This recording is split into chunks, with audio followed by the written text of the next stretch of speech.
So in today's video, I will be explaining APIs. So API stands for Application Programming Interface. Now this may seem like a complex concept, but it's actually very simple. So before I begin, let me start off with an analogy. Let's say you live in North America and you have a friend in Australia who's really good at baking cakes. Now you could do all the research by yourself, or you could just call that friend and ask him a couple questions.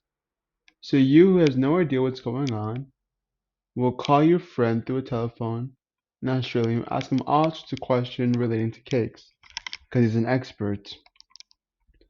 Now this communication is an API, so trying to connect you to a bank of information, so you can utilize it however you want, because you could take this info and customize it to your preference. The way this is actually done is that we, the client, will send a request to our API because we don't want everyone accessing this info because you may not be authorized to.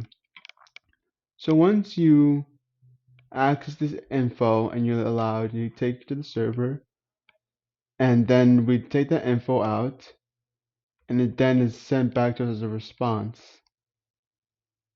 So and the way to think about this is like a chef, you're in a chef, so you go ask like, hey, I want cake. Then you're like, okay, do we have any cake? You're like, oh yeah, you have cake. Is he a paying customer? Yes, he is. And then you're like, okay, give him, and then it's like, okay, we have cake, and then we give him cake as a response. I know I just chose cake, maybe because I'm kind of hungry, but who knows? Now let me show. I have a program. I'll show you how it kind of works. Okay, here's an example of a free API. So someone had created a free weather API for us to use, and I'll explain you the documentation a bit. So basically, this is our imports, but here is the real things. So let's say we want to get the weather of a current location. Once we input our info longitude and latitude, this info will be sent here, and once sent here, it will be sent back to us.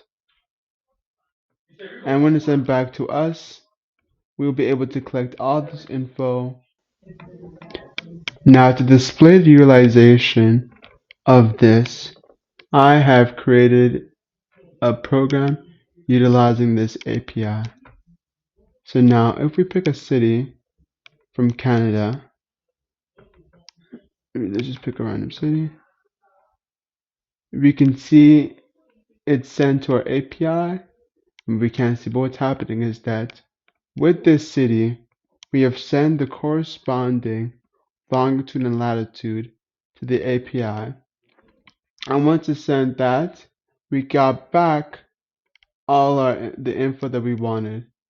And the info that we wanted was the date and time. So we got the date. So the info we're collecting is from April 7th, 2024. And then this is different times as within the 24-hour clock. And with we have the corresponding temperature that corresponds with the hour of that day. With that, I hope we explain how basically APIs work.